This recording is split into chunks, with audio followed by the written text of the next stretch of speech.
Good morning student, class 9, chapter number 5, the fundamental unit of life. Today we will discuss about the topic of cell. देखो हमने क्या है, जो cell की जो आउटर मोस्ट लेयर होती है उसको हम क्या कहते हैं, सेल वॉल। उस टाइम बता दिया था पर उस टाइम हमने फंक्शन नहीं पढ़े थे, आज हम इसके फंक्शन पढ़ेंगे।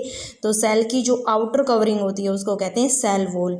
तो सेल वॉल का क्या फंक्शन होता है, एक तो करता है ये सपोर्ट प्रोवाइड करवाती है किसको, सेल को। क्या है, एक तो सेल को क्या करती है, एक तो सपोर्ट प्रोवाइड करवाती है, दूसरा क्या है, सेल को प्रोटेक्ट भी कौन करता है, मतलब एक्सटर्नल इन्वायरमेंट से ही प्रोटेक्ट कौन करती है, सेल वॉल। ठीक है, टेम्परेचर हो गया, ये चीज़ें, ह्यूमिडिटी, टेम्परेचर, ये सारी चीज़ें को से कौन प्रोटेक्ट करता है, सेल वॉल।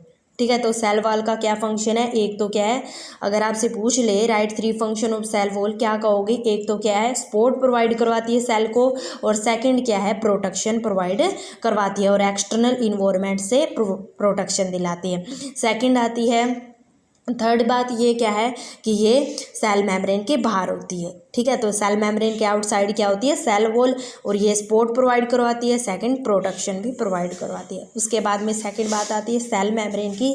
सेल मेम्ब्रेन का क्या वर्क होता है, ये फिजिकल बैरियर से बचाती है। फिजिकल बैरियर का मीन क्या है, एक बैरियर का काम करती है भाई, सेल को, सेल के अंदर जो भी न्यूट्रिएंट्स है उनको ना ही बाहर जाने देती और ना ही अंदर आने देती।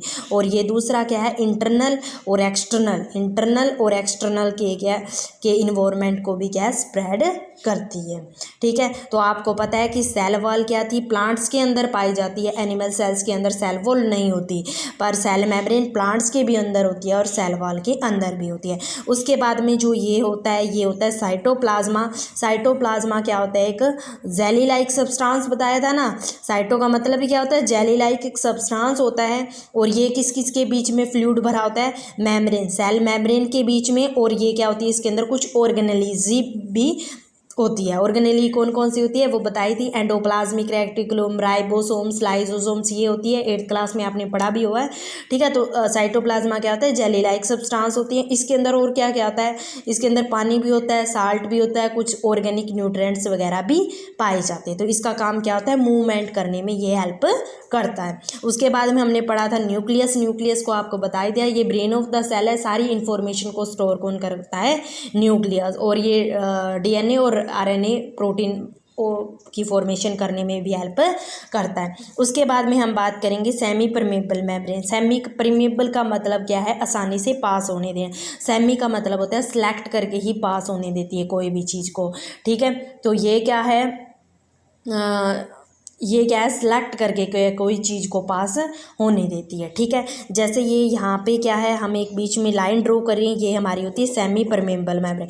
मान लो यहाँ भी वाटर है, यहाँ भी वाटर है। ठीक है, यहाँ पे वाटर की कंसंट्रेशन क्या होती है, हाई होती है, यहाँ पे वाटर की कंसंट्रेशन लो होती है। तो जो पानी है वो पानी मूव करेगा हमेशा high concentration to low concentration. ये क्वेश्चन भी एक लिखवाया गया है, आप अच्छे से आप यहाँ से पढ़ोगे तो आपको अच्छे से समझ में आ जाएगा। तो सेमी परमेबल मेम्ब्रेन क्या होती है, यहाँ पे वाटर की हाई कंसंट्रेशन है, यहाँ पे लो कंसंट्रेशन है, तो जो पानी है वो हाई कंसंट्रेशन से लो कंसंट्रेशन की तरफ क्या करेगा, मूव करेगा। आपको पता है जैसे एग को अगर हम पानी के अंदर डालते हैं तो एग है वो अपने अंदर सारा पानी ऑब्जर्व कर लेता है, तो पानी है वो एग है वो क्या कर जाता है, स्वेलअप कर जाता है। तो पानी की मूवमेंट क्या होगी, high concentration to low concentration होगी, और किसके थ्रू होगी, सेमी परमेबल। सेमी परमेबल मतलब सेलेक्ट करके ही क्या करती है, ये चीज़ों को आसानी से आगे की तरफ भेज देती है। ओस्मोसिस क्या होती है, ओस्मोसिस का मतलब क्या आता है, इसके अंदर ओनली वाटर की मूवमेंट होती है। क्या होती है, ओनली वाटर की मूवमेंट होती है, इनसाइड या आउटसाइड द सेल। आपको पता है यहाँ ये आउटसाइड है, ये इनसाइड है, तो अंदर बाहर से अंदर की तरफ पानी आ रहा है, तो ये इस प्रोसेस को क्या कहते हैं, एंडोओस्मोसिस। क्या कहते हैं, एंडोओस्मोसिस। अगर पानी बाहर से अंदर की तरफ जा रही है तो उसको कहते हैं एक्सो। एक्सो मतलब बाहर और एंडो मतलब एक्सो।